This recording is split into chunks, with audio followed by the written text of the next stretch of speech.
Udara Mekah siang itu terasa berat, bukan karena panas matahari, tetapi karena satu nama yang baru saja disebut di tengah majelis. Seorang lelaki dari tanah jauh, berpakaian sederhana, duduk di hadapan para ulama besar yang ilmunya diakui dunia Islam. Ia bukan siapa-siapa, tidak membawa sanad terkenal, tidak membawa gelar. Namun ketika pertanyaan paling tajam dilontarkan kepadanya, lelaki itu Mbah Saridin tidak meninggikan suara. Ia hanya mengucap satu kalimat pendek. Kalimat itu tidak membantah, tidak menghina, tidak melawan. Tetapi sejak saat itu, majelis membeku. Beberapa ulama terdiam terlalu lama. Sebagian menundukkan pandangan, seolah baru saja disadarkan akan sesuatu yang selama ini mereka abaikan. Di tanah suci, tempat ilmu dijunjung tinggi, seorang pendatang berani mengguncang keyakinan mereka. Bukan dengan kekerasan, bukan dengan sihir, melainkan dengan pemahaman yang tak bisa disangkal. Dan sejak hari itu, Mekah tidak lagi sama. Di tanah Hawa, pada masa ketika ilmu agama menjadi penopang wibawa dan adat menjadi pagar kehidupan, beredar sebuah nama yang jarang disebut dengan suara lantang. Nama itu tidak tertulis di kitab, tidak terpahat di mimbar, namun hidup dari mulut ke mulut. Mbah Saridin. Sebagian menyebutnya dengan nada hormat, sebagian lain dengan nada waspada. Nama itu membawa rasa yang tidak nyaman, seperti angin dingin di tengah siang terik. Saridin bukan ulama besar yang dikelilingi santri. Ia tidak dikenal karena silsilah keilmuan yang panjang. Kehadirannya justru sering muncul di pinggiran, di pasar, di ladang, di sudut desa. Namun dimanapun ia singgah, selalu ada cerita ganjil yang tertinggal. Doanya dianggap aneh, ucapannya sederhana, tetapi hasilnya sering membuat orang terdiam. Hal-hal yang tak terduga kerap terjadi setelah ia pergi. Di mata sebagian orang berilmu, Saridin adalah masalah.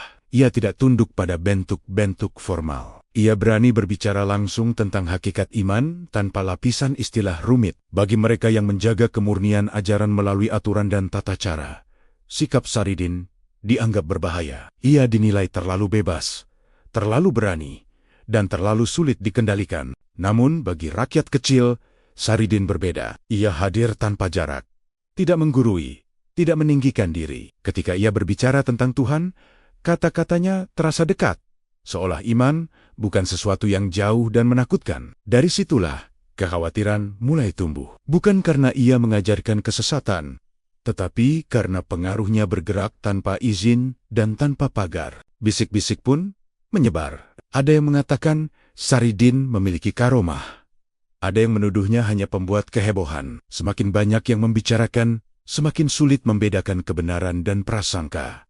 Yang jelas, namanya mulai melampaui batas desa. Ia menjadi perbincangan di pesantren, di kalangan ulama, bahkan di lingkaran yang biasanya tertutup dari suara rakyat jelata. Di tengah sorotan itu, Saridin tetap berjalan seperti biasa, tidak membela diri, tidak membangun pengikut. Ia seolah paham bahwa semakin ia menjelaskan, semakin besar gelombang yang akan datang. Sikap diamnya justru memperkuat aura misteri yang menyelimutinya. Orang-orang mulai bertanya-tanya, sejauh mana keberaniannya akan melangkah. Suatu hari, sebuah kabar menyusup di antara percakapan senyap. Saridin dikatakan akan meninggalkan Jawa.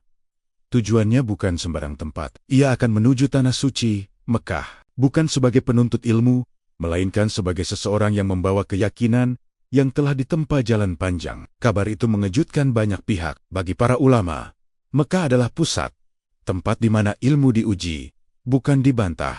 Keberangkatan Saridin ke sana terasa seperti tantangan tak terucap. Seolah seorang lelaki dari pinggiran berani melangkah ke jantung otoritas keilmuan Islam. Banyak yang mengira itu akhir dari namanya. Banyak pula yang diam-diam menunggu sesuatu yang lebih besar. Di tanah Hawa langkah Saridin meninggalkan jejak tanya. Tidak ada yang tahu apa yang akan ia hadapi. Namun satu hal mulai terasa jelas.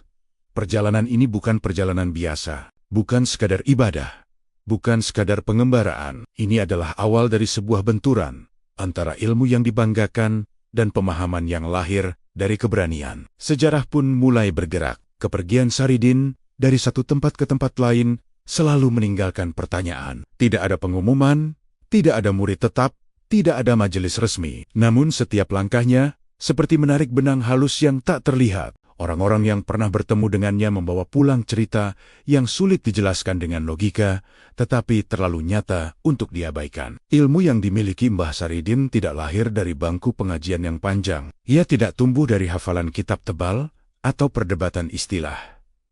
Ia tumbuh dari laku, dari sunji, dari perjalanan batin yang tidak tercatat oleh tinta, tetapi tertanam dalam kesadaran. Inilah yang membuat banyak orang gelisah, karena ilmu semacam itu sulit diukur dan hampir mustahil dikendalikan. Di pesantren-pesantren, nama Saridin mulai dibicarakan dengan nada bercabang. Sebagian menganggapnya orang saleh dengan jalan berbeda. Sebagian lain mulai menaruh curiga. Cara Saridin menjelaskan iman terasa terlalu langsung, seakan melompati tahapan-tahapan yang selama ini dijaga ketat. Ia tidak menolak syariat, tetapi ia tidak berhenti di sana. Dan justru disitulah kegelisahan muncul. Beberapa ulama mencoba mengujinya. Pertanyaan demi pertanyaan dilontarkan, bukan untuk belajar, melainkan untuk menjebak. Namun Saridin tidak terpancing. Jawabannya singkat, tidak berputar, dan seringkali justru membuat penanya terdiam. Bukan karena kalah debat, melainkan karena menyadari ada celah dalam pemahamannya sendiri. Di kalangan rakyat kecil, kisahnya berkembang dengan warna berbeda. Saridin disebat-sebut mampu menenangkan orang yang putus asa, menguatkan mereka yang rapuh, dan menyentuh sisi iman yang sering terabaikan. Tidak ada mantra, tidak ada ritual rumit, hanya kata-kata yang terasa tepat, di saat yang tepat. Dari sinilah pengaruhnya mengalir pelan, tetapi terus meluas. Semakin luas pengaruh itu, semakin kuat pula penolakan yang muncul. Ada kekhawatiran yang tak diucapkan secara terang, bukan takut pada kesesatan, melainkan takut kehilangan wibawa. Ketika iman terasa dekat dan sederhana, sebagian orang merasa posisinya terancam. Saridin menjadi simbol dari sesuatu yang tidak bisa diberi label dengan mudah. Namun Saridin tidak pernah menyebut dirinya guru. Ia tidak meminta pengakuan. Ia berjalan seperti air, mengalir mengikuti celah. Ketika dicela, ia diam. Ketika dipuji, ia menghindar. Sikap itu justru mempertebal misteri. Banyak yang mulai bertanya, dari mana sebenarnya sumber keyakinannya yang begitu tenang? Di suatu malam yang hening, Saridin berbicara kepada segelintir orang tentang niatnya. Ia merasa panggilan itu semakin kuat. Ada tempat yang harus ia datangi, bukan untuk mencari pengakuan, tetapi untuk menjawab keraguan yang selama ini beredar. Tanah suci disebut dengan nada datar, seolah bukan tempat yang harus ditakuti. Kabar itu menyebar lebih cepat daripada langkahnya. Reaksi bermunculan. Ada yang menertawakan, ada yang marah, ada yang diam-diam cemas. Bagi sebagian ulama, ini dianggap tindakan lancang. Mekah bukan tempat bermain gagasan. Di sana, setiap kata bisa menjadi penilaian terakhir. Saridin sendiri tetap tenang. Ia tidak membawa pembelaan, tidak menyiapkan argumen panjang. Ia hanya membawa keyakinan yang telah ditempa perjalanan panjang. Tanpa disadari banyak orang, ketegangan mulai terkumpul. Seperti awan gelap yang belum pecah, namun siap menurunkan badai. Perjalanan besar itu pun kian mendekat, dan arah sejarah mulai berbelok. Pagi itu, kabut masih menggantung rendah ketika Saridin melangkah meninggalkan tanah yang telah membesarkannya. Tidak ada iring-iringan, tidak ada perpisahan yang megah. Hanya jejak kaki yang perlahan menjauh, menyusuri jalan panjang yang belum tentu memberinya jalan pulang. Keputusan itu tidak lahir dari dorongan sesaat, melainkan dari keyakinan yang telah lama berdiam dalam dirinya. Bagi Mbah Saridin, perjalanan bukan sekadar berpindah tempat. Ia adalah ujian. Setiap langkah menuju tanah suci terasa semakin berat, seakan dunia sedang mengukur kesungguhannya. Saridin tahu, begitu ia menapakkan kaki di Mekah, tidak ada lagi ruang untuk bersembunyi. Semua akan terbuka, semua akan diuji. Di sepanjang jalan, ia bertemu berbagai rupa manusia. Pedagang, musafir, penuntut ilmu, dan mereka yang sekadar mencari penghidupan. Sebagian mengenal namanya, sebagian hanya melihatnya sebagai lelaki biasa. Namun di balik wajah tenangnya, tersimpan kesadaran bahwa perjalanan ini membawa makna yang lebih besar dari dirinya sendiri. Kabar keberangkatannya terus menyusul dari belakang. Di tanah Hawa, perdebatan semakin keras. Ada yang menunggu kabar kegagalannya, ada pula yang diam-diam berharap ia membuktikan sesuatu. Mekah dipandang sebagai tembok terakhir. Jika Saridin runtuh di sana, maka seluruh cerita tentang dirinya akan berakhir dengan sendirinya. Namun Saridin tidak membawa rasa takut. Ia tidak membayangkan kemenangan atau kekalahan. Ia hanya membawa satu niat, berdiri apa adanya di hadapan pusat ilmu, tanpa topeng dan tanpa perhitungan. Ia paham, di tanah suci, kebenaran tidak selalu diterima dengan tangan terbuka. Kadang justru ditantang dengan paling keras. Perjalanan laut dan darat ditempuh dalam kesunyian. Malam-malam panjang dilalui dengan doa yang tidak berlebihan, tidak pula putus. Di tengah ayunan kapal dan derak roda, Saridin mengingat kembali semua tudingan yang pernah diarahkan kepadanya. Ia tidak berniat membalas, tetapi yato, diam pun bisa menjadi jawaban yang paling tajam. Ketika kota Mekah akhirnya terlihat, napas Saridin tertahan sejenak. Bukan karena kagum semata, melainkan karena tekanan yang langsung terasa. Disinilah ilmu diuji, disinilah wibawa dijaga. Setiap pendatang membawa niat, namun tidak semua diterima dengan lapang. Saridin menyadari, kehadirannya tidak akan luput dari perhatian. Langkah pertamanya di tanah suci terasa berat. Tatapan-tatapan mengamati, menilai, dan menimbang. Cara berpakaian, cara berbicara, bahkan cara diamnya menjadi bahan pengamatan. Saridin tidak menunduk, tetapi juga tidak menantang. Ia memilih berjalan lurus, seolah hanya mengikuti alur yang telah ditetapkan. Di majelis-majelis ilmu, namanya mulai disebut bukan sebagai ulama besar, melainkan sebagai pendatang aneh dari Jawa. Beberapa ulama menganggapnya tidak berbahaya. Sebagian lain mulai merasa terganggu oleh cerita yang dibawa angin. Cerita tentang lelaki yang tidak tunduk pada bentuk, tetapi teguh pada hakikat. Saridin mendengar semua itu, namun tidak bereaksi. Ia tahu, badai tidak datang dengan tiba-tiba. Ia selalu diawali dengan udara yang terasa ganjil. Dan di Mekah, udara itu mulai mengental. Pertemuan demi pertemuan mulai dirancang. Pertanyaan mulai disiapkan. Jalan panjang yang ia tempuh kini mengarah pada satu titik yang tak bisa dihindari. Di tanah suci, sejarah mulai mengasah pisaunya. Dan Saridin, dengan segala kesederhanaannya, telah berdiri tepat di hadapannya. Mekah tidak pernah benar-benar tidur. Di antara lantunan doa dan langkah para peziarah, kota ini menyimpan denyut kekuasaan ilmu yang sunyi namun kokoh. Setiap sudutnya dipenuhi sejarah. Setiap majelisnya dijaga wibawa. Disinilah kata kota ditimbang dengan hati-hati, dan setiap pendapat harus memiliki akar yang jelas. Kedatangan seorang pendatang dari Jawa langsung terasa sebagai nada yang tidak selaras. Saridin memasuki ruang-ruang itu tanpa gegap gempita. Ia tidak memperkenalkan diri, tidak pula mencari perhatian. Namun di Mekah, ketenangan justru sering menjadi penanda bahaya. Cara duduknya, caranya menyimak, bahkan caranya diam, menarik perhatian mereka yang terbiasa membaca gelagat. Saridin segera disadari bukan sekadar musafir biasa. Di majelis-majelis ilmu, para ulama memegang kendali penuh. Mereka adalah penjaga tafsir, pengawal hukum, dan penentu arah pemahaman. Kehadiran Saridin dengan latar belakang yang tidak jelas dan tanpa sanad yang dikenal dianggap sebagai sesuatu yang perlu diawasi. Bukan karena ia bicara banyak, melainkan karena ia tidak menunjukkan rasa rendah diri yang biasa dimiliki pendatang.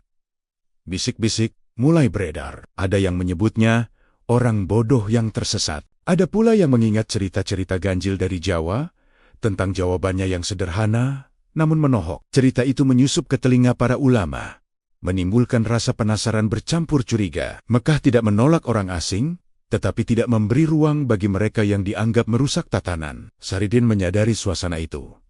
Namun ia tidak mengubah sikap. Ia tetap hadir di majelis, menyimak tanpa menyela. Ketika ditanya, ia menjawab singkat, tidak berputar, tidak mencari aman. Jawaban-jawaban itu terdengar polos, tetapi di baliknya tersimpan kedalaman yang membuat sebagian orang merasa tidak nyaman. Seolah tembok keilmuan yang kokoh disentuh dari arah yang tak terduga. Bagi sebagian ulama, ketidaknyamanan itu berubah menjadi kegelisahan. Ilmu yang mereka bangun selama puluhan tahun berdiri di atas struktur yang rapi. Saridin datang tanpa struktur, tanpa bingkai yang bisa dikenali. Ia tidak melanggar aturan secara terang, tetapi kehadirannya menantang rasa aman yang selama ini terjaga. Mekah, sebagai pusat otoritas, terbiasa menguji, maka pembicaraan tentang Saridin mulai diarahkan pada satu kesimpulan.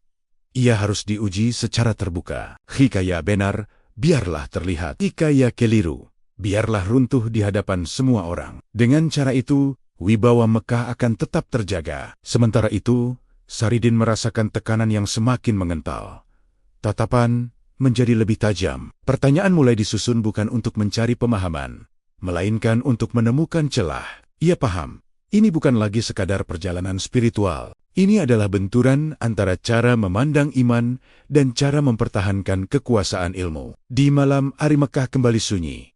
Namun sunyi itu bukan ketenangan. Ia seperti tarikan napas panjang sebelum sesuatu yang besar terjadi. Saridin duduk dalam diam, menyadari bahwa langkahnya telah membawanya ke depan tembok yang tinggi dan keras. Tembok keangkuhan ilmu yang tidak mudah diruntuhkan. Dan ketika fajar menyingsing, kota suci itu bersiap menyaksikan ujian yang tidak biasa. Bukan tentang siapa yang paling banyak hafalan, tetapi tentang siapa yang paling berani berdiri jujur di hadapan kebenaran. Sejarah pun menahan napas, menunggu benturan pertama. Pagi-pagi di Mekah selalu dimulai dengan langkah-langkah tenang, namun hari itu terasa berbeda. Ada ketegangan yang sulit dijelaskan, seolah udara membawa kabar yang belum diucapkan. Di antara para penuntut ilmu dan jamaah yang berlalu lalang, Saridin berjalan tanpa tergesa, namun setiap geraknya kini tak lagi luput dari perhatian. Tatapan mulai mengikuti kemanapun ia melangkah. Bukan tatapan ingin tahu, melainkan tatapan menilai. Di Mekah, tatapan semacam itu adalah bahasa pertama sebelum kata-kata.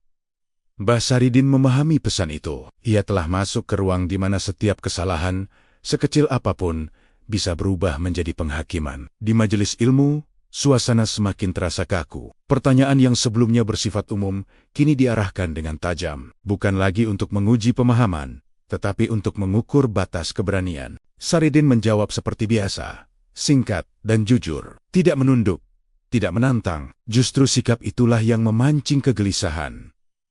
Sebagian ulama mulai merasa terganggu. Cara Saridin berdiri di hadapan mereka dianggap tidak pantas. Bukan karena ia bersuara keras, melainkan karena ia tidak menunjukkan rasa takut. Di tanah suci, ketundukan pada otoritas ilmu adalah hal yang tak tertulis, namun dipahami. Saridin, dengan sikapnya yang tenang, seakan tidak membaca aturan itu. Bisik-bisik semakin padat. Ada yang menyebutnya lancang. Ada yang menilai ia hanya beruntung belum diuji dengan sungguh-sungguh. Cerita tentang asal-usul Naya dari Jawa terus diulang, seolah latar belakang itu cukup untuk merendahkan. Saridin mendengar semua itu, namun memilih diam. Ia tahu, reaksi hanya akan mempercepat badai. Tekanan itu tidak hanya datang dari kata-kata. Cara orang menjauh, cara percakapan terhenti ketika ia mendekat, semua berbicara lebih keras daripada cercaan. Saridin kini berdiri sendirian di tengah pusat keramaian. Sendiri bukan karena tidak ada orang, tetapi karena jarak yang sengaja diciptakan.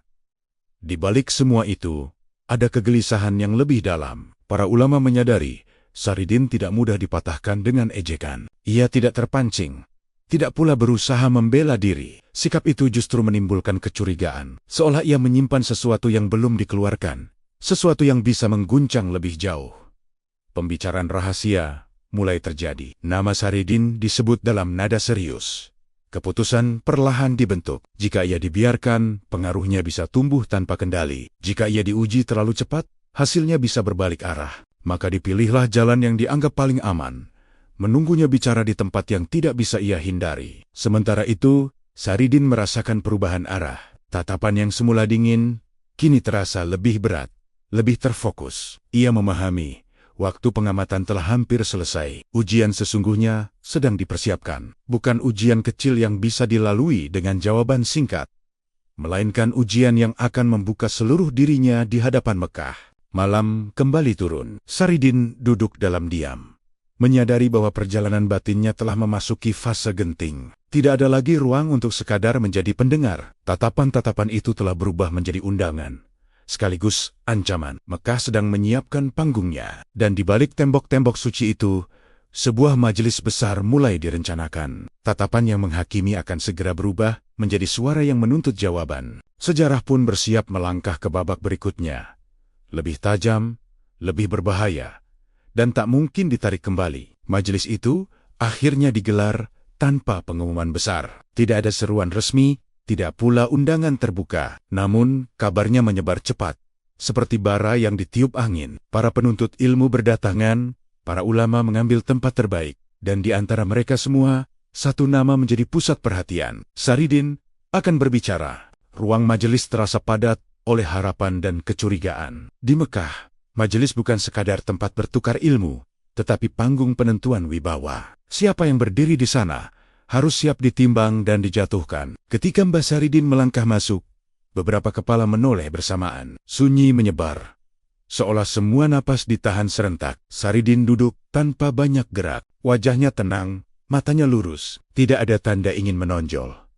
Namun justru ketenangan itu yang membuat suasana memanas. Di hadapannya para ulama yang terbiasa memimpin diskusi, menunggu dengan kesabaran yang dipaksakan. Pertanyaan telah disiapkan, bukan untuk membuka pemahaman, melainkan untuk menguji batas. Ketika giliran Saridin berbicara tiba, ia tidak memulai dengan pujian atau pembuka panjang. Ia berbicara langsung pada inti, tentang iman yang hidup, tentang ilmu yang seharusnya mendekatkan, bukan meninggikan. Kalimatnya sederhana, mudah dipahami, dan justru karena itulah terasa menghantam. Beberapa wajah mengeras, beberapa lain tampak terusik. Api mulai menyala ketika Saridin menyebut bahwa ilmu tanpa kerendahan hati hanya akan melahirkan jarak. Pernyataan itu terdengar biasa, namun di ruang itu, ia terasa seperti tudingan. Beberapa ulama saling pandang. Mereka paham kalimat itu menyentuh sesuatu yang selama ini tak pernah diucapkan terang-terangan. Pertanyaan balasan datang bertubi-tubi. Tentang dalil, tentang sanad,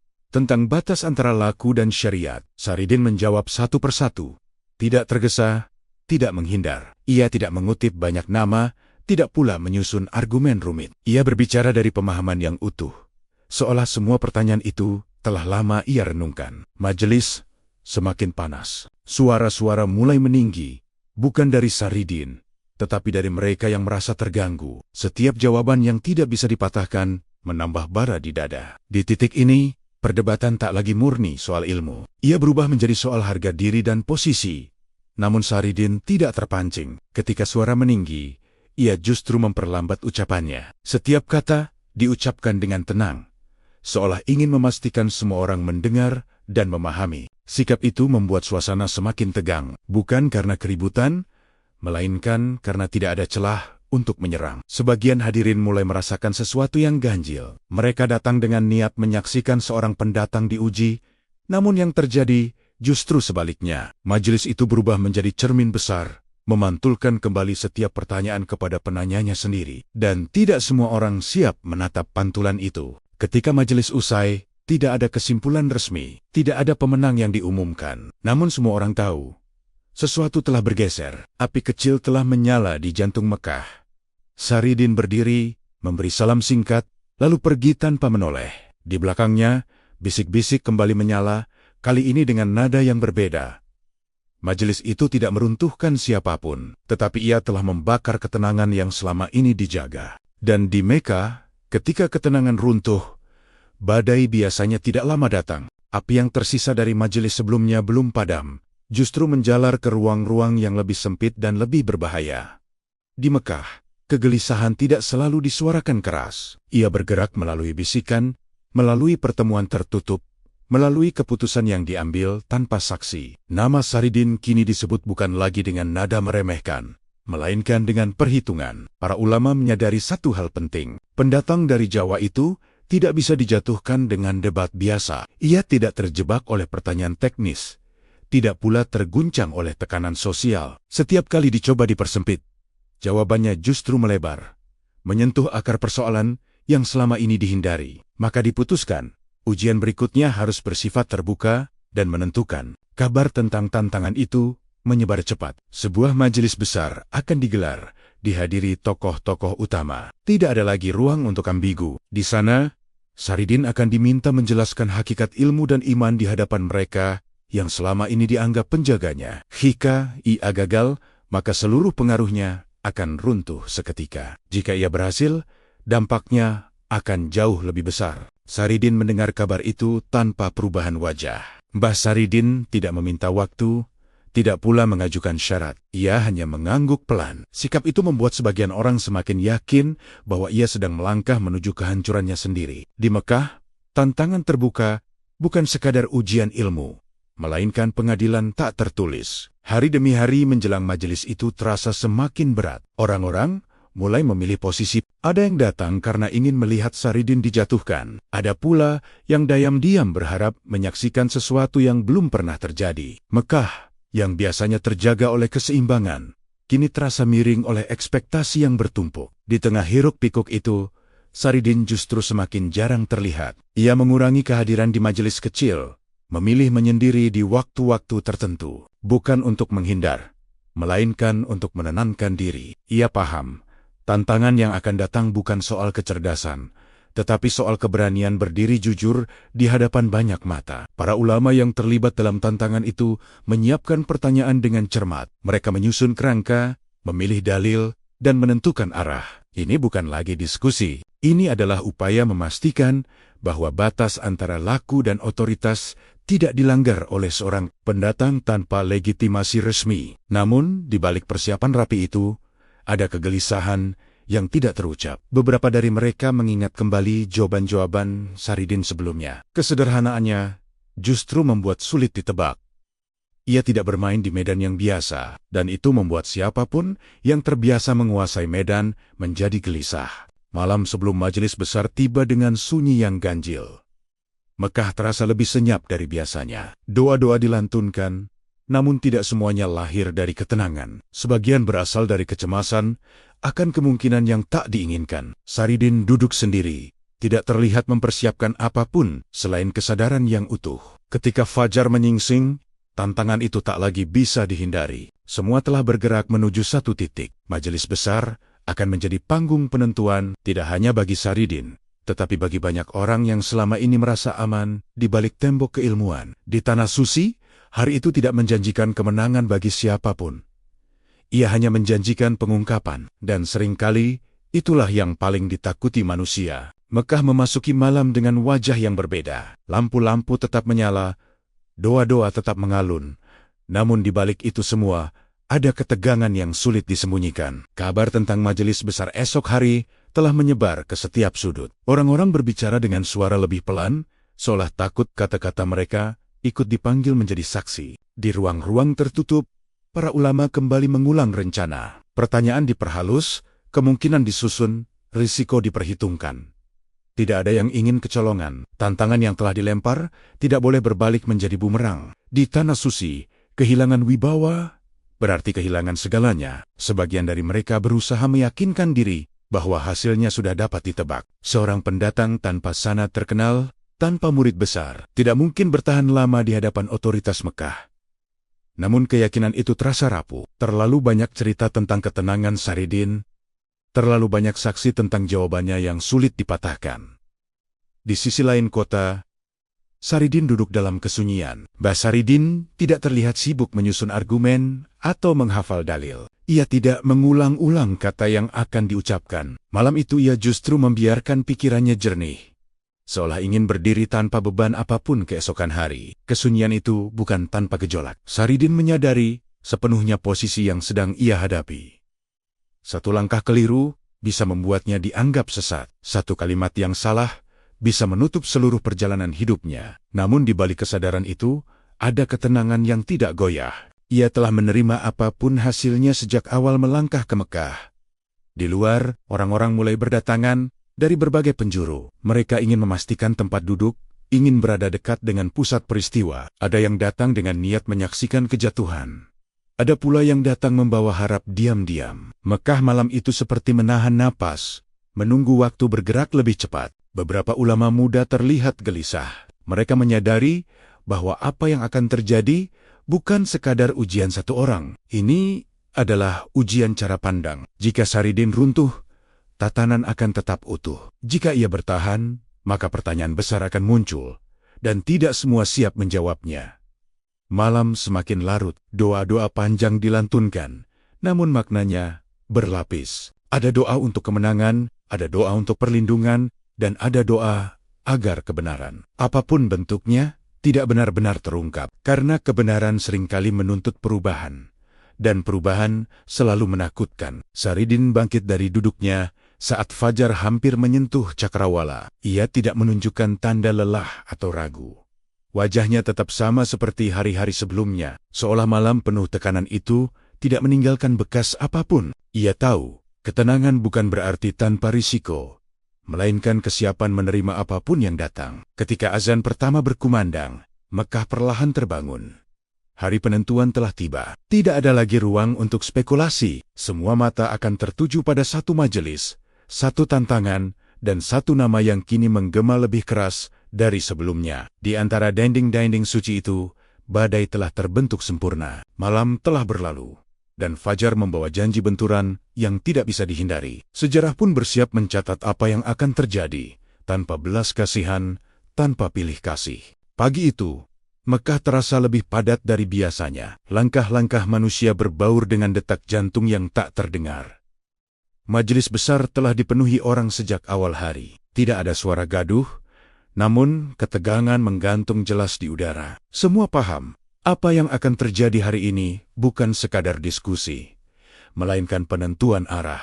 Para ulama duduk berbaris rapi, wajah-wajah yang terbiasa dihormati kini memancarkan kewaspadaan. Di hadapan mereka, ruang kosong menanti satu sosok. Ketika Mbah Saridin akhirnya melangkah masuk, gerakannya tidak tergesa, tidak pula ragu. Ia memberi salam singkat, lalu duduk sebagaimana diminta. Tidak ada ekspresi menantang, tidak ada upaya merendah, hanya kehadiran yang utuh. Pertanyaan pertama dilontarkan dengan nada tenang namun tajam, tentang hakikat ilmu, tentang batas iman, tentang siapa yang berhak berbicara di hadapan Mekah. Banyak yang mengira Saridin akan menjawab panjang, berputar, atau menghindar. Namun ia justru mengangkat wajahnya dan mengucapkan satu kalimat pendek. Kalimat itu sederhana, tidak mengutip nama besar, tidak menyebut kitab. Namun, maknanya jatuh seperti palu. Ruangan yang semula dipenuhi bisikan, mendadak sunyi. Beberapa orang mengerjap, seolah ingin memastikan apa yang baru saja mereka dengar. Tidak ada bantahan langsung, karena kalimat itu tidak menyerang siapapun, tetapi menyentuh inti yang selama ini dihindari. Waktu terasa melambat. Para ulama saling pandang, mencari celah untuk membalas. Namun setiap upaya untuk menyusun pertanyaan lanjutan terasa berat. Kalimat Saridin berdiri sendiri, utuh, dan sulit dipatahkan tanpa membuka kelemahan sendiri. Inilah yang membuatnya membungkam. Bukan karena keras, melainkan karena terlalu tepat. Akhirnya, pertanyaan kedua diajukan. Lebih rumit, lebih teknis, seolah ingin menarik Saridin ke medan yang biasa dikuasai. Namun jawaban yang datang kembali singkat. Tidak menolak ilmu, tidak meniadakan syariat, tetapi meletakkannya pada tempat yang seharusnya. Sekali lagi, sunyi menyebar. Beberapa wajah mulai kehilangan warna. Di antara hadirin, bisikan kecil terdengar, bukan ejekan, melainkan keterkejutan. Mereka datang untuk menyaksikan seorang pendatang dipatahkan, namun yang terjadi justru sebaliknya. Majelis besar itu berubah menjadi ruang refleksi yang tak nyaman. Setiap orang dipaksa menoleh ke dalam dirinya sendiri. Para ulama senior mulai merasakan tekanan yang berbeda. Ini bukan kekalahan dalam debat, melainkan benturan dengan pemahaman yang tidak bisa dipinggirkan. Saridin tidak meruntuhkan bangunan ilmu, tetapi memperlihatkan fondasi yang rapuh di bawahnya. Dan fondasi itu tidak mudah diperbaiki dengan kata-kata. Beberapa upaya terakhir dilakukan untuk menggoyahkannya. Pertanyaan dilontarkan dengan nada lebih tinggi, dengan maksud menekan. Namun Saridin tidak berubah. Ia menjawab dengan ritme yang sama, seolah badai di sekelilingnya tidak menyentuh batinnya. Keteguhan itu justru mempertebal ketegangan. Majelis berakhir tanpa penutupan resmi. Tidak ada pernyataan menang atau kalah. Namun semua orang tahu, sesuatu telah terjadi.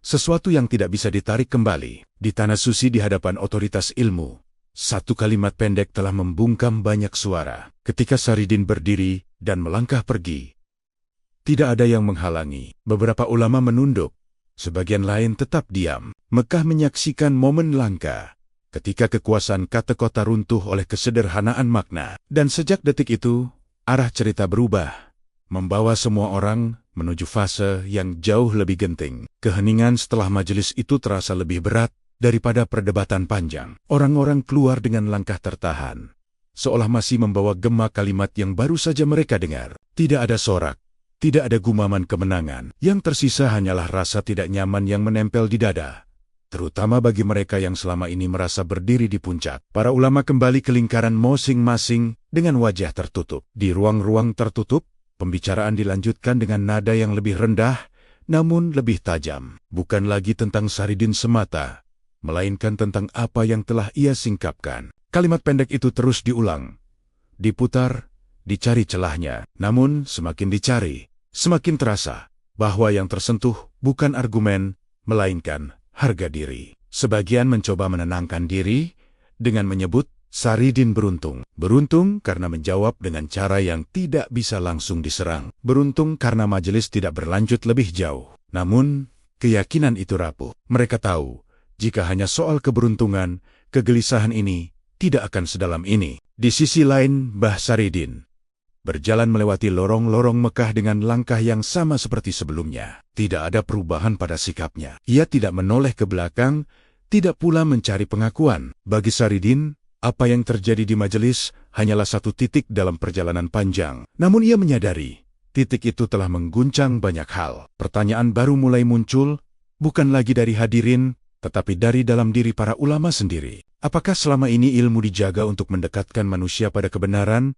atau untuk menjaga jarak dan kekuasaan? Pertanyaan itu tidak diucapkan keras, tetapi terasa menekan, dan tekanan itulah yang membuat situasi semakin panas. Beberapa ulama muda mulai bersuara pelan. Mereka tidak membela Saridin secara terang, namun keraguan terlihat jelas di wajah mereka. Apa yang mereka saksikan berbeda dari yang selama ini diajarkan. Kesederhanaan yang tidak menghapus ilmu, tetapi juga tidak mengagungkannya secara berlebihan. Ini adalah wilayah abu-abu yang jarang disentuh. Para ulama senior merasakan bahaya itu. Keraguan adalah celah. Jika dibiarkan, ia bisa melebar. Maka upaya untuk mengembalikan kendali mulai dirancang. Bukan dengan kekerasan, bukan dengan pengusiran, melainkan dengan mempersempit makna apa yang telah terjadi. Saridin harus ditempatkan sebagai pengecualian, bukan sebagai cermin. Namun setiap upaya memperkecil justru berhadapan dengan ingatan hadirin. Mereka melihat sendiri bagaimana sebuah majelis besar terdiam. Bagaimana pertanyaan-pertanyaan yang biasanya menundukkan pendatang justru kehilangan daya. Ingatan semacam itu sulit dihapus dengan penjelasan apapun. Ketegangan pun bergerak ke arah baru. Jika Saridin tidak bisa dijatuhkan sebagai orang bodoh, maka ia harus diuji sebagai ancaman. Bukan lagi soal benar atau salah, tetapi soal dampak. Dan dampak dari apa yang telah terjadi mulai terasa nyata. Pengaruhnya menyusup pelan, bukan melalui pidato, tetapi melalui kegelisahan yang menular. Saridin menyadari perubahan itu. Tatapan-tatapan kini berbeda. Tidak lagi sekadar menghakimi, tetapi menghitung. Ia paham, fase ini lebih berbahaya daripada benturan terbuka, karena kesombongan yang terluka seringkali lebih keras daripada kesalahan yang disadari. Di Mekah, garis antara ilmu dan kesombongan mulai kabur. Dan di tengah kabut itu, satu sosok berdiri tenang, tidak sebagai penantang, tetapi sebagai pengingat. Sejarah belum selesai berbicara. Justru setelah keheningan inilah, ujian yang lebih berat sedang menunggu. Hari-hari setelah majelis besar berlalu, dengan keganjilan yang terasa nyata, Mekah tetap ramai, doa tetap bergema. Namun, di balik rutinitas itu ada kegelisahan yang tidak pergi. Orang-orang membicarakan satu hal dengan suara diturunkan. Bukan lagi tentang perdebatan, melainkan tentang sesuatu yang mulai mereka rasakan sendiri, tanpa perlu dijelaskan. Beberapa ulama senior mencoba kembali menguasai keadaan. Mereka mengadakan pengajian, mempertegas batas, mengulang-ulang penjelasan yang menenangkan. Namun, di sela-sela itu, tanda-tanda kecil bermunculan. Bukan tanda yang dicari, melainkan tanda yang datang sendiri. Peristiwa-peristiwa sepele yang terasa terlalu tepat untuk disebut kebetulan. Di salah satu majelis, seorang penanya yang biasanya lantang tiba-tiba terdiam lama. Bukan karena bingung, melainkan karena tersentuh oleh pemahaman yang tak ia duga. Di tempat lain, seorang ulama yang dikenal keras justru meneteskan air mata tanpa tahu mengapa. Tidak ada Saridin di sana. Tidak ada ucapan yang bisa dituduh memengaruhi. Namun, perubahan itu terjadi. Nama Mbah Saridin kembali disebut, kali ini dengan nada berbeda. Bukan lagi sebagai penantang, tetapi sebagai pemicu. Banyak yang mulai menyadari, apa yang terjadi di majelis besar bukan sekadar adu kata. Ada sesuatu yang tersingkap, dan setelah tersingkap, tidak semua orang bisa kembali seperti semula. Saridin sendiri tetap berada di pinggiran. Ia tidak mengumpulkan orang, tidak pula memanfaatkan situasi. Namun justru sikap itulah yang memperkuat kesan. Seolah apa yang terjadi bergerak tanpa campur tangannya. Seolah tanda-tanda itu muncul, bukan karena kehendaknya, melainkan karena waktunya telah tiba. Suatu siang, peristiwa yang lebih jelas terjadi. Di hadapan banyak orang, Sebuah pertanyaan diajukan kepada Saridin secara mendadak. Bukan pertanyaan sulit, tetapi syarat emosi tentang iman yang terasa kering meski ilmu melimpah. Saridin menjawab dengan satu kalimat yang nyaris sama sederhananya dengan sebelumnya. Namun kali ini, dampaknya langsung terasa. Orang yang bertanya terdiam lama. Tangannya gemetar, wajahnya berubah pucat, lalu basah oleh air mata. Tidak ada teriakan, tidak ada kehebohan. Namun hadirin yang menyaksikan merasakan sesuatu yang sulit diabaikan. Ini bukan sugesti, bukan drama. Ini adalah sentuhan yang tepat pada luka yang selama ini tersembunyi.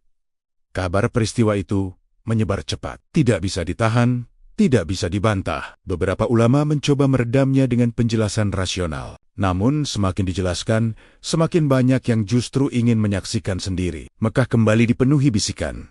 Kali ini bercampur rasa takut. Bagi para ulama senior, ini adalah titik genting. Jika yang terjadi hanyalah perdebatan, semuanya bisa ditutup dengan kesimpulan. Namun tanda-tanda semacam ini tidak bisa dipatahkan dengan argumen. Ia tidak melawan, tidak menyerang, tetapi menggerus perlahan keyakinan lama tentang siapa yang berhak menjadi perantara kebenaran. Saridin merasakan perubahan sikap itu. Beberapa orang yang sebelumnya memandangnya tajam, kini menghindari tatapannya. Bukan karena benci, melainkan karena takut pada apa yang mungkin mereka rasakan jika terlalu dekat. Tanda yang muncul telah melampaui kendali siapapun. Mekah kini berdiri di ambang pengakuan yang tidak terucap, bahwa apa yang terjadi bukan sekadar kebetulan, bahwa ada pemahaman yang bekerja di luar struktur yang biasa. Dan ketika tanda-tanda itu tak lagi bisa diingkari, satu pertanyaan besar menggantung di udara. Apakah ini karomah yang menyentuh, atau ujian yang menelanjangi? Jawabannya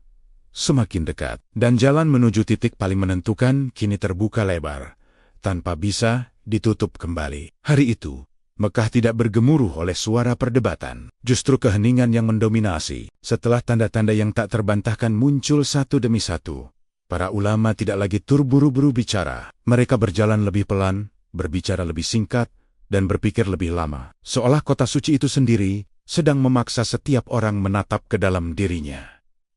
Sebuah majelis kembali digelar. Tidak sebesar yang pertama, namun jauh lebih berat bebannya. Tidak ada tantangan terbuka, tidak ada nada menguji. Yang hadir datang dengan kesadaran bahwa apapun yang terjadi kali ini akan meninggalkan bekas lebih dalam. Di tengah ruangan, Saridin duduk seperti biasa, tenang, tidak berubah. Pertanyaan yang diajukan kali ini tidak lagi mencari celah. Ia lahir dari kegelisahan yang jujur tentang ilmu yang telah lama dipelajari, tentang iman yang terasa menjauh, tentang kebanggaan yang diam-diam tumbuh tanpa disadari. Saridin mendengarkan tanpa menyela, seolah memberi ruang sepenuhnya pada luka yang akhirnya berani bicara. Jawaban yang ia berikan tidak panjang, tidak pula terdengar istimewa. Namun ia tepat.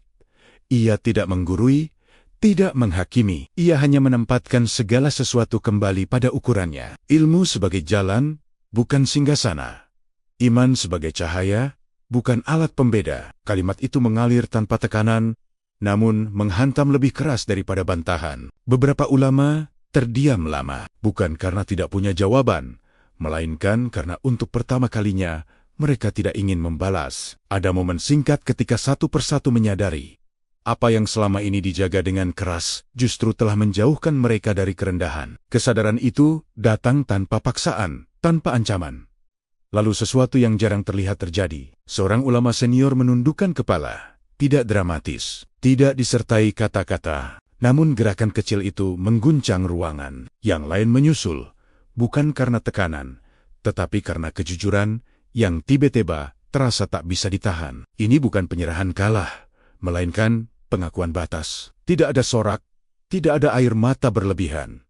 Hanya keheningan yang berat namun jujur. Saridin tidak bangkit, tidak pula mengubah sikap. Ia tidak menerima pujian, tidak menghindar dari tatapan. Ia tetap duduk, seolah peristiwa besar itu bukan tentang dirinya, melainkan tentang setiap orang yang hadir. Di luar majelis, kabar menyebar cepat. Ulama-ulama besar disebut telah menunduk, bukan kepada Saridin, tetapi kepada kebenaran yang mereka rasakan sendiri. Bagi sebagian orang, kabar itu sulit dipercaya. Namun bagi mereka yang hadir, kebenaran itu terlalu nyata untuk dibantah. Mekah hari itu menjadi saksi momen langka, bukan runtuhnya otoritas, tetapi lahirnya kerendahan. Bukan hancurnya ilmu, tetapi kembalinya ilmu ke tempat yang seharusnya. Banyak yang menyadari, apa yang terjadi bukanlah akhir, melainkan awal dari kegelisahan yang lebih jujur. Saridin meninggalkan majelis tanpa dikawal, tanpa disambut. Langkahnya tetap sama seperti saat ia pertama kali datang. Di belakangnya, ulama-ulama yang menunduk perlahan mengangkat kepala, tidak dengan kemarahan, tetapi dengan pandangan baru yang lebih dalam. Di tanah suci hari itu tercatat tanpa tinta, namun dampaknya bergerak lebih jauh daripada catatan apapun. Dan semua yang menyaksikan tahu, sejarah tidak berhenti di sini. Ia baru saja berbelok, menuju arah yang tidak pernah mereka bayangkan sebelumnya. Setelah peristiwa itu, Mekah tidak kembali seperti sebelumnya. Tidak ada pengumuman resmi, tidak ada fatwa yang dikeluarkan, tidak pula klarifikasi yang disebarkan. Namun justru dalam ketiadaan itulah perubahan terasa paling kuat. Sunyi menyelimuti majelis-majelis ilmu, bukan sebagai kekosongan, melainkan sebagai jeda panjang untuk merenung. Para ulama yang sebelumnya berdiri di barisan terdepan, kini lebih sering memilih diam. Wajah-wajah yang dahulu tegas kini tampak lebih lunak, seolah menyadari bahwa ada sesuatu yang telah disentuh dan tidak bisa dikembalikan. Percakapan berlangsung lebih pelan, lebih hati-hati. Kata-kata ditimbang bukan hanya dengan akal, tetapi dengan rasa. Di tengah suasana itu, Mbah Saridin tidak menjadi pusat keramaian. Ia tidak dipanggil untuk mengajar, tidak pula diusir untuk pergi. Keberadaannya justru seperti bayangan yang samar, namun terus terasa. Ia berjalan di antara orang-orang yang kini memandangnya dengan cara berbeda, bukan dengan rasa takut, melainkan dengan keheningan yang menghormati jarak. Beberapa ulama muda mulai mendekatinya, bukan untuk berdebat, tetapi untuk bertanya dengan jujur. Pertanyaan-pertanyaan sederhana tentang iman yang terasa berat, tentang ilmu yang mulai kehilangan makna. Saridin mendengarkan lebih banyak daripada berbicara. Jawabannya singkat, seringkali berupa pengingat, bukan penjelasan panjang. Ia tidak ingin menggantikan posisi siapapun. Namun tidak semua menerima perubahan itu dengan lapang. Ada juga yang merasa kehilangan pijakan. Wibawa yang selama ini dijaga terasa goyah, bukan karena direbut, tetapi karena disadari rapuh. Bagi mereka, sunyi setelah gemuruh justru terasa menakutkan. Karena dalam sunyi, tidak ada lagi tempat bersembunyi dari pertanyaan diri sendiri. Mekah pun seolah ikut menyesuaikan napasnya. Kota suci itu tetap berdiri megah, namun denyutnya berubah. Tidak lebih lemah, tidak pula lebih kuat. Hanya lebih jujur. Orang-orang datang untuk beribadah dengan perasaan yang berbeda. Sebagian membawa kelegaan, sebagian membawa kegelisahan yang belum menemukan bentuk. Saridin menyadari bahwa perannya di sini hampir selesai. Ia tidak datang untuk menetap, apalagi membangun pengaruh. Apa yang harus tersentuh, telah tersentuh. Apa yang harus terbuka, telah terbuka. Sisanya adalah urusan waktu dan keberanian masing-masing. Ia tidak merasa menang, karena sejak awal, ia tidak merasa bertarung. Keheningan itu juga melahirkan jarak baru. Bukan jarak permusuhan, melainkan jarak kesadaran. Orang-orang tidak lagi berani sembarangan menilai. Kata benar dan salah tidak lagi diucapkan dengan ringan.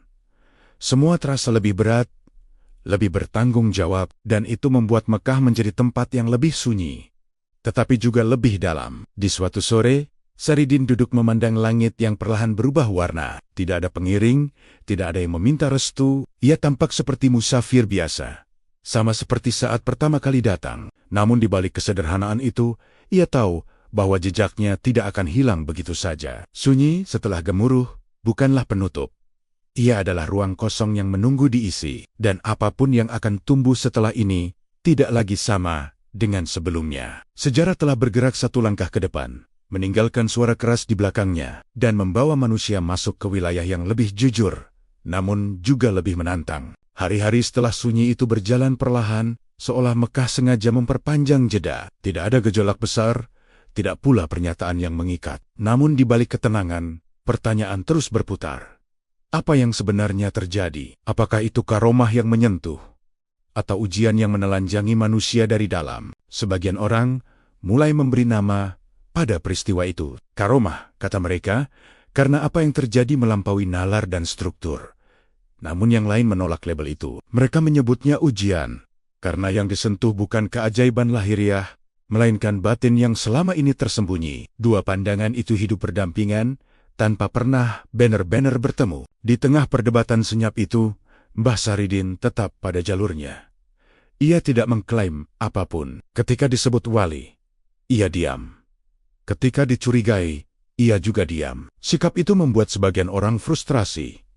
Mereka ingin kepastian, ingin definisi. Namun, Saridin seolah menolak ditempatkan dalam kotak manapun. Para ulama yang menunduk pada peristiwa sebelumnya kini menghadapi ujian baru. Bukan ujian dari luar, melainkan dari dalam. Mereka harus berdamai dengan pandangan masyarakat, dengan bisikan murid, dan dengan suara hati sendiri. Tidak mudah mengakui bahwa ada wilayah iman yang tidak bisa dikuasai sepenuhnya oleh struktur. Beberapa dari mereka memilih menjauh sementara, bukan untuk menghindar, tetapi untuk menata ulang. Mereka menyadari, jika yang terjadi disebut karomah, maka mereka harus menerima bahwa Tuhan bekerja di luar dugaan. Jika disebut ujian, maka mereka harus mengakui bahwa merekalah yang sedang diuji.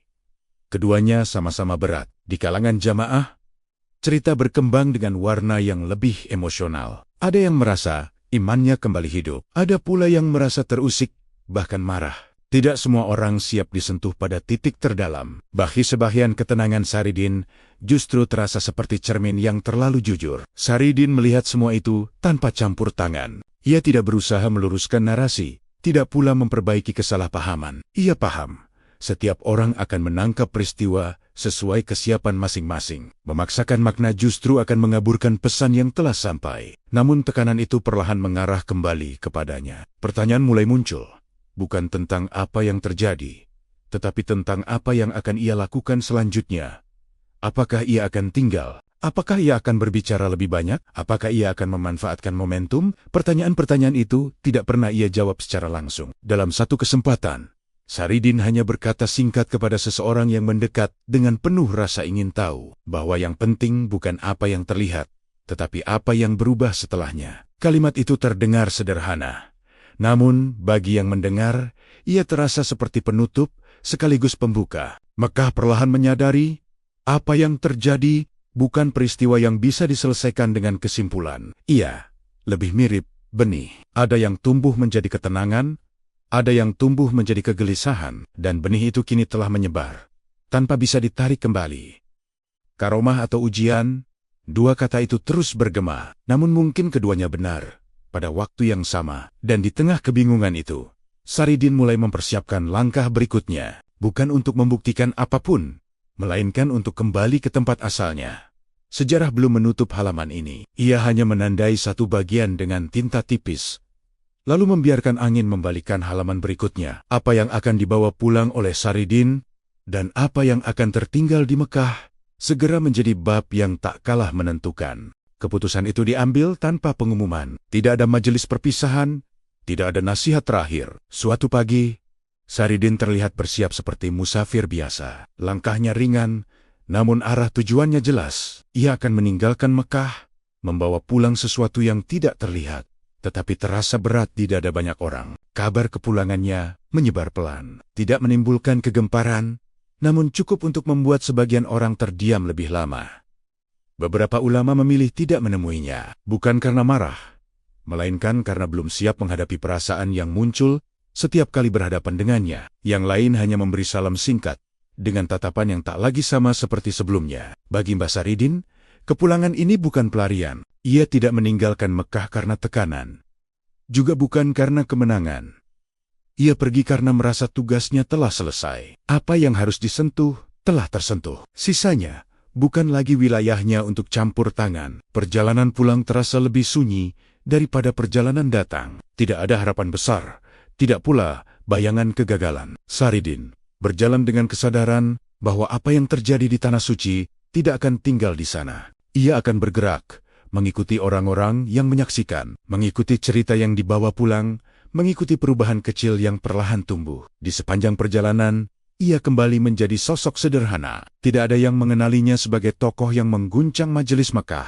Ia berbagi jalan dengan musafir lain, berbagi diam dengan malam panjang, dan berbagi doa dengan langit yang sama. Namun di balik kesederhanaan itu, ia merasakan sesuatu yang telah berubah, bukan pada dirinya, melainkan pada dunia di sekitarnya. Sementara itu di Tanah Hawa, namanya telah lebih dulu tiba. Cerita tentang peristiwa di Mekah berkembang dengan cepat, bercampur antara fakta, tafsir, dan imajinasi. Ada yang menyebut Saridin sebagai wali besar. Ada yang menilainya pembuat kegaduhan. Namun satu hal tak bisa dipungkiri, namanya kini disebut dengan nada yang lebih hati-hati. Beberapa ulama di Jawa mendengar kisah itu dengan perasaan bercampur. Ada kebanggaan, ada kekhawatiran.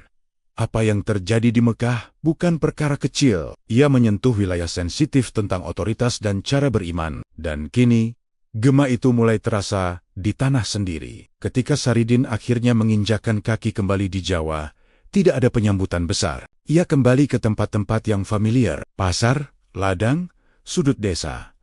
Namun, suasana terasa berbeda. Orang-orang memandangnya dengan campuran hormat dan ragu. Tidak semua berani mendekat. Tidak semua berani bertanya. Saridin tidak berubah sikap. Ia tetap hadir tanpa jarak. Tetap berbicara tanpa menggurui. Namun, bagi sebagian orang, perubahan justru terjadi di dalam diri mereka sendiri. Kata-kata Saridin kini terdengar lebih dalam. Bukan karena ia mengubah cara bicara, tetapi karena pengalaman Mekah telah memberi bobot baru pada setiap kalimatnya. Jejak yang ia bawa pulang bukan berupa cerita kemenangan. Ia adalah pertanyaan tentang ilmu dan kerendahan, tentang iman dan keberanian menatap diri sendiri. Pertanyaan-pertanyaan itu kini hidup di tanah Jawa, mencari jawabannya masing-masing. Dan seperti sebelumnya, Saridin tidak memaksa siapapun menjawab. Ia tahu, sejarah tidak bergerak melalui paksaan. Ia bergerak melalui kesadaran yang tumbuh pelan. Kepulangannya menandai akhir satu perjalanan, sekaligus awal dari dampak yang lebih luas. Jejak itu kini tertanam, dan waktu akan menentukan apa yang tumbuh darinya. Kepulangan Saridin ke tanah Jawa tidak menutup cerita. Justru disitulah gema peristiwa itu menemukan ruang yang lebih luas. Tidak ada satupun majelis yang secara resmi membahas apa yang terjadi di Mekah. Namun bayangannya hadir di banyak percakapan. Orang-orang mulai berbicara tentang ilmu dengan nada berbeda. Lebih pelan, lebih berhati-hati. Di pesantren dan surau, beberapa guru mulai mengubah cara menyampaikan, bukan dengan menambah dalil, melainkan dengan menahan diri dari merasa paling benar. Sebagian murid merasakan perubahan itu, meski tak selalu bisa menjelaskannya. Seolah ada kesadaran baru yang tumbuh tanpa pernah diajarkan secara langsung. Nama Mbah Saridin sendiri tidak pernah ia dorong untuk dibesarkan. Ia kembali menjadi sosok yang berjalan di antara orang-orang biasa, tidak membangun lingkaran, tidak menuntut pengakuan. Namun justru karena itulah namanya bertahan. Ia hidup dalam cerita, dalam pertanyaan, dan dalam kegelisahan yang belum selesai. Sebagian orang tetap menolak kisah itu. Mereka menyebutnya berlebihan, bahkan berbahaya. Namun penolakan itu tidak lagi sekeras dulu. Karena setelah Mekah, banyak yang menyadari bahwa penolakan pun membutuhkan kejujuran. Tidak semua hal bisa ditolak hanya karena tidak sesuai dengan kebiasaan. Saridin menyaksikan semua itu tanpa campur tangan. Ia memahami satu hal yang tidak banyak disadari orang. Ilmu tidak pernah selesai. Ia tidak berhenti pada gelar, tidak berakhir pada pengakuan. Setiap kali manusia merasa telah sampai, disitulah sebenarnya ujian dimulai. Dan ujian itu seringkali lebih sunyi daripada perdebatan. Di tanah Jawa, beberapa orang yang pernah mendengar kisah Mekah mulai mendekatinya. Bukan untuk meminta keajaiban, bukan pula untuk mencari pembenaran. Mereka datang membawa pertanyaan yang sederhana,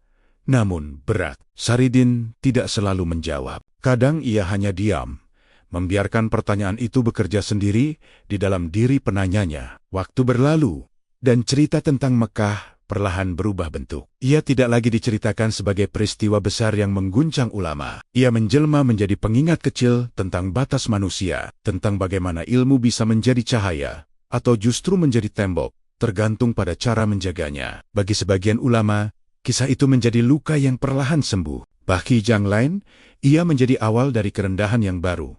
Tidak semua perubahan terlihat dari luar. Banyak yang terjadi di ruang paling sunyi, tempat manusia berhadapan dengan dirinya sendiri, tanpa saksi. Saridin sendiri semakin jarang disebut secara langsung.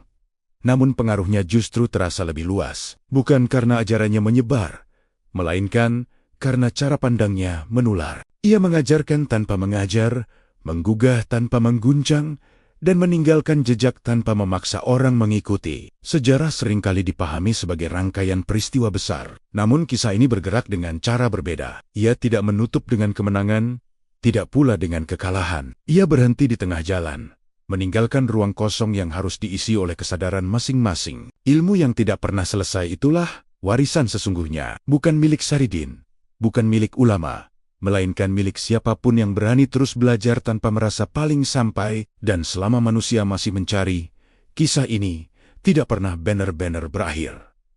Sejarah terus berjalan, tidak selalu dengan gemuruh, kadang hanya dengan langkah sunyi yang nyaris tak terdengar. Namun, justru langkah itulah yang paling jauh meninggalkan bekas.